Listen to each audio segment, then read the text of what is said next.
Ok, donc je suis ravi et donc je vous remercie de m'avoir invité à partager avec vous cette journée toxique.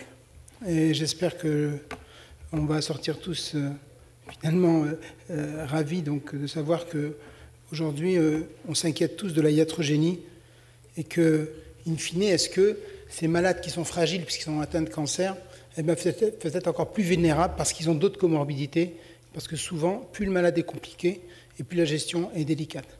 Et donc moi je vais vous parler effectivement d'un trio infernal, puisqu'il s'agit essentiellement donc, de l'insuffisance rénale qui est atteinte de thrombose et qui a un cancer.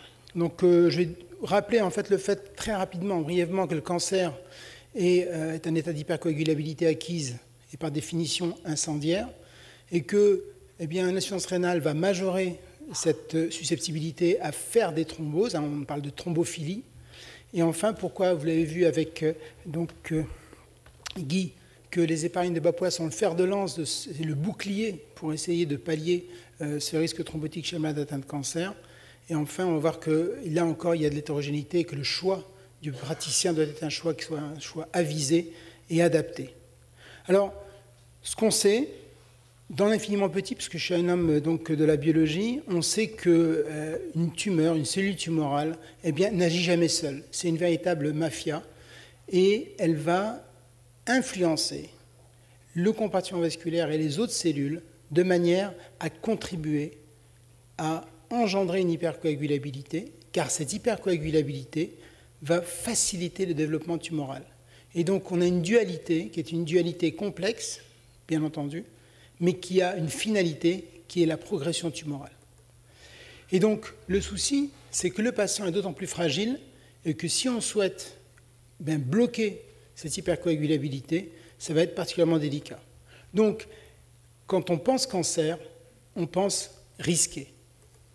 Alors, je vous ai dit que peut-être pas, que le nombre d'or en thrombose, c'est 3. Tout va par 3. C'est un drame en 3 dimensions, il y a des facteurs liés au patient, des facteurs liés au cancer, des facteurs liés au traitement du cancer, et qu'on a vu les chimiothérapies, la radiothérapie, etc. Donc tout ça va contribuer à aggraver le niveau d'hypercoagulabilité.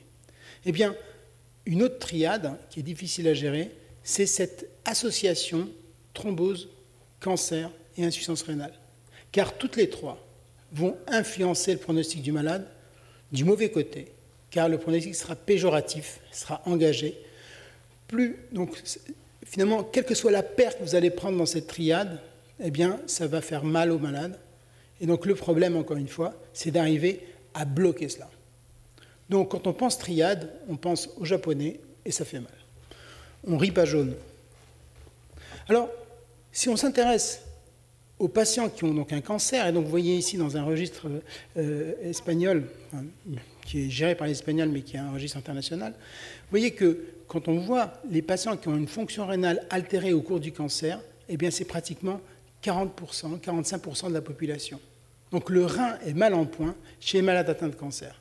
Eh bien, on va aggraver son rein du fait de la prise en charge de la pathologie tumorale. Et du coup, on va majorer le risque à la fois de saignement et le risque thrombotique.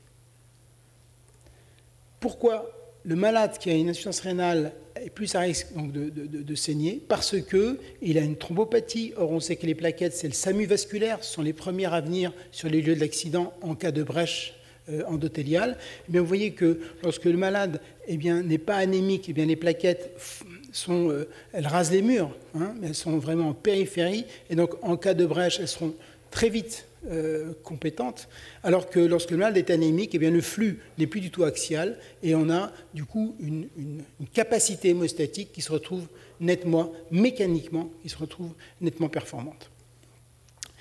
Et un malade n'arrive jamais seul, mais vous voyez que le malade, plus son rein est malade, eh bien, plus le risque thrombotique augmente.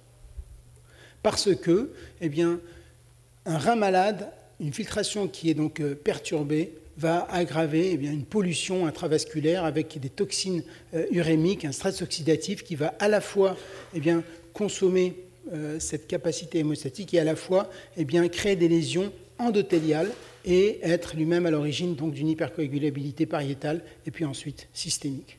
Donc on a ce qu'on appelle un syndrome thromboragique chez un malade qui est déjà susceptible puisqu'il est atteint de cancer. Donc c'est compliqué. Si on le traite par des anticoagulants parce qu'on se dit qu'il est à risque thrombotique accru, eh bien on voit que les antivitamines K, puisque c'était un véritable gold standard, je dis bien c'était, puisqu'on a vu avec Guy que les AOD aujourd'hui changent complètement la donne, eh bien vous voyez que l'insuffisance rénale est un facteur indépendant qui majeure le risque hémorragique et que le cancer lui-même majeure le risque hémorragique. Donc cette dualité, encore une fois, au niveau iatrogénique, sera particulièrement délétère. D'autre part, les neurologues savent très bien qu'un sujet insuffisant rénal qui est sous antivitamine K va avoir un INR particulièrement instable, labile, et qui dit labile dit fragile. Et vous voyez que chez ces malades, eh bien, on a un risque hémorragique majeur qui est pratiquement 4 à 5 fois supérieur par rapport à un patient qui n'a pas de fonction rénale altérée. Parce que les métabolites inactifs des antivitamines K ne sont plus éliminés par le rein malade et du coup déstabilisent l'INR.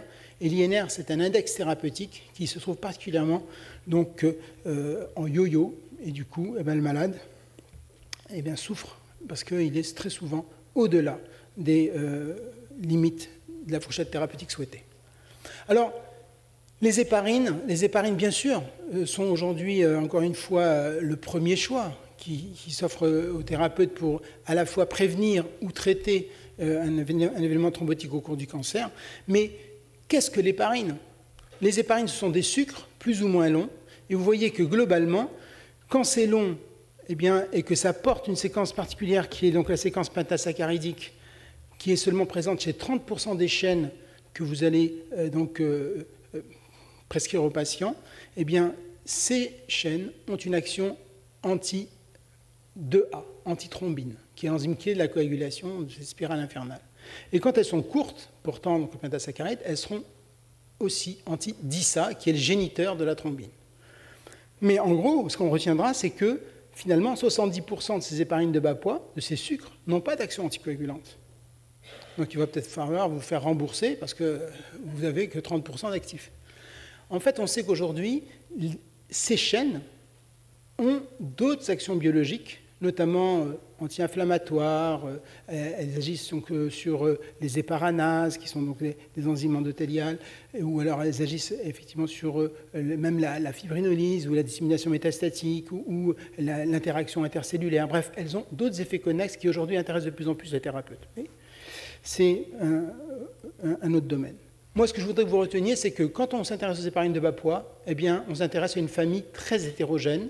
Il y en a qui sont plus ou moins grosses, car vous voyez que la tinzaparine, c'est celle qui a le poids le plus élevé, avec un ratio anti-DISA, anti-2A, qui est donc le plus proche de celui de l'héparine non fractionnée, et finalement, en capacité d'activité anti-DISA, sur une base gravimétrique, eh bien, elles n'ont pas du tout ce même potentiel. Et ça, c'est très intéressant. Maintenant, est-ce que ça a une pertinence clinique?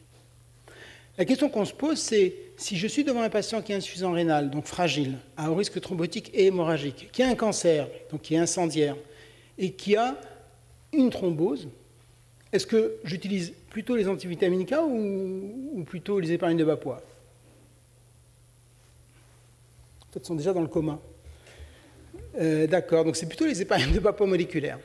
Effectivement, donc, comme vous l'a dit Guy, c'est 2 fois plus efficace et ça ne fait pas autant saigner, donc le rapport bénéfice clinique est en faveur des héparines de bas poids. Mais si maintenant je m'intéresse chez des malades qui ont une insuffisance rénale et qui sont donc cette fois même sévères, vous voyez, eh bien, est-ce que j'ai intérêt à mettre de l'héparine de bas poids ou de l'héparine non fractionnée? Parce qu'on sait très bien que lorsque la clairance de la créatinine est inférieure à 30 minutes, les héparines de bas poids sont contre-indiquées en curatif chez ces malades. Eh bien, dans le registre IET, vous voyez, quand on s'intéresse à ces patients qui ont une insuffisance rénale sévère, donc il n'y en a pas beaucoup, hein, c'est un registre, mais ce qui est intéressant, c'est que vous voyez qu'en matière d'efficacité, ici c'est les embolies pulmonaires fatales à 15 jours, eh bien, on voit que l'HBPM est plus efficace, elle a cette tendance à être plus efficace que la HNF chez des malades qui ont un rein sain. Mais s'ils ont un rein très mal en point, eh bien, l'HBPM reste encore une fois plus efficace que la HNF. Donc la prédictibilité de l'effet antithrombotique est plus facilement retrouvée avec l'HBPM qu'avec la HNF. Parce que la HNF, elle est très longue et elle est kidnappée. Et donc il y a une espèce donc, de perte comme ça, de gâchis des chaînes polysaccharidiques avec une prédictibilité de l'effet anticoagulant qui est peut-être moins importante. Qu'en est-il donc du risque hémorragique? Vous voyez encore une fois, quand je m'intéresse à ces patients, pas beaucoup, hein, une hirondelle, disons, ne fait pas le printemps, mais elle peut l'annoncer. Mais vous voyez que dans ce cas-là, HBPM versus HNF, je n'ai pas de différence en termes d'hémorragie majeure, alors que j'ai quand même une différence qui apparaît peut-être plus pertinente en termes d'efficacité. Donc là, il y a quelque chose à creuser à ce niveau-là. Toujours est-il que les recommandations, c'est tous derrière les HBPM pour bouter le thrombus hors du cancéreux, d'accord? Et même s'il est insuffisant rénal, c'est la question qui se pose. Parce que quand c'est long, c'est éliminé par le système radiculant endothélial, et on sait que quand c'est long, c'est bon, et quand c'est court, petit, c'est éliminé par le rein. Et donc, notamment le pentasaccharide, A extra pour les intimes, est éliminé essentiellement par le rein. Or, si le malade a une insuffisance rénale, je risque d'avoir une accumulation et donc un risque iatrogène. Eh bien, Isabelle Mahé, donc grande thrombologue devant l'Éternel, eh bien, avait, donc il y a fort longtemps, posé la question, et puis elle a pris donc une cohorte de patients, vous voyez 30 patients dans chaque groupe, qui étaient des patients particulièrement âgés, hein, pratiquement nonagénaires, et qui avaient un rein qui était particulièrement altéré. Et là, elle a comparé en prophylaxie ce que faisaient Tinza et Noxaparine. Tinzaparine et Noxaparine.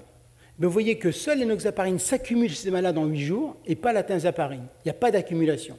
Une autre équipe française de Charlevoix, elle, cette fois, prend 30 patients et leur donne de la Tinzaparine en curatif, non plus en prophylactique, mais toujours des patients donc particulièrement âgés avec un rein malade. Et là, pareil, on a parfaite donc non-accumulation de la Tinzaparine.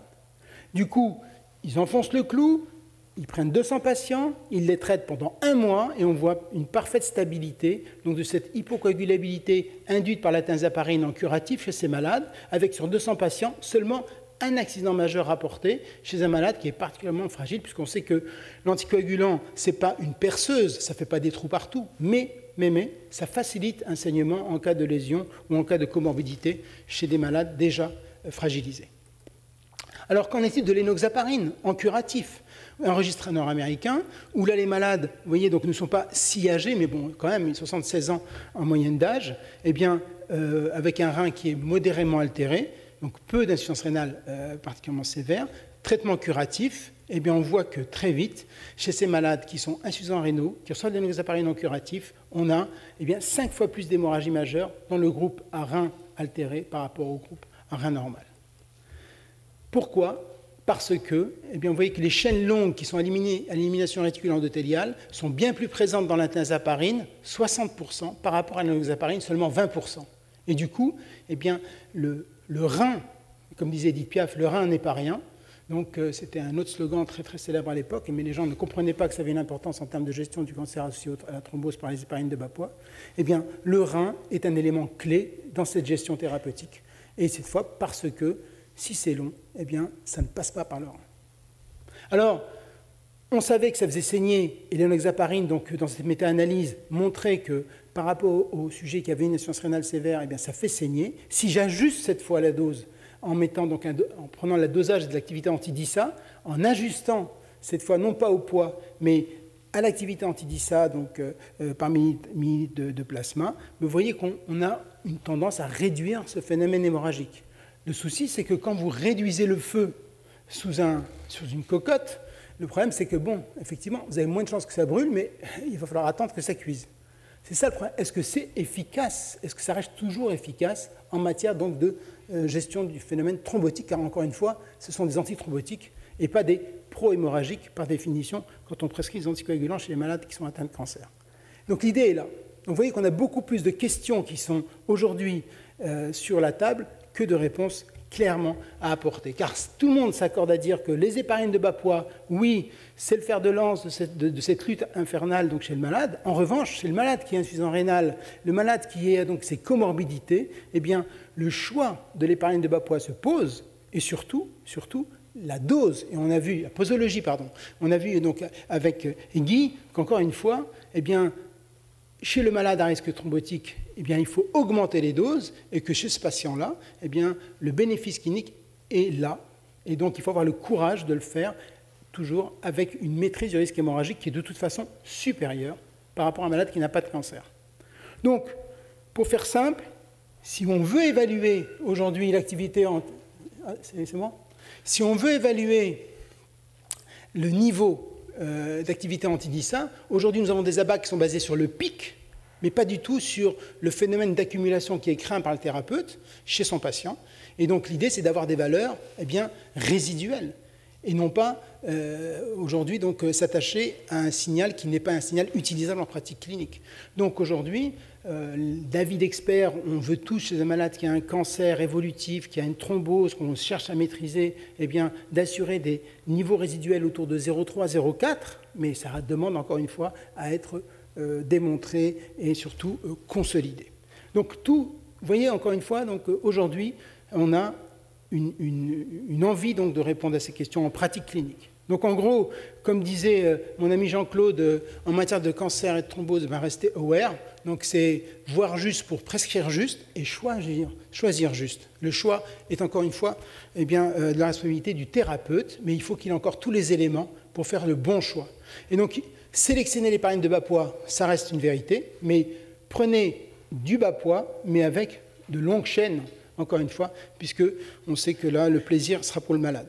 Donc en gros, avec un autre parrain de la mafia, qui est Vincent, qui va parler à la fin, parce que comme les parrains, il faut qu'ils disent le mot de la fin, aujourd'hui, il a monté une task force dans le cadre du SEKIN, avec un rôle, clairement, c'est d'essayer d'apporter des réponses pratiques à cette problématique qui est une problématique quotidienne de l'oncologue et du thérapeute thrombologue, qui est donc d'organiser, encore une fois, des groupes d'experts de manière à essayer d'apprécier ces avancées thérapeutiques et surtout de mettre en place des études cliniques pour démontrer que ce choix est un choix qui est un choix éthique et un choix thérapeutique bénéfique pour le malade, car HBPM, ça veut dire hypocoagulation bénéfique en cas de prolifération maligne. Je vous remercie.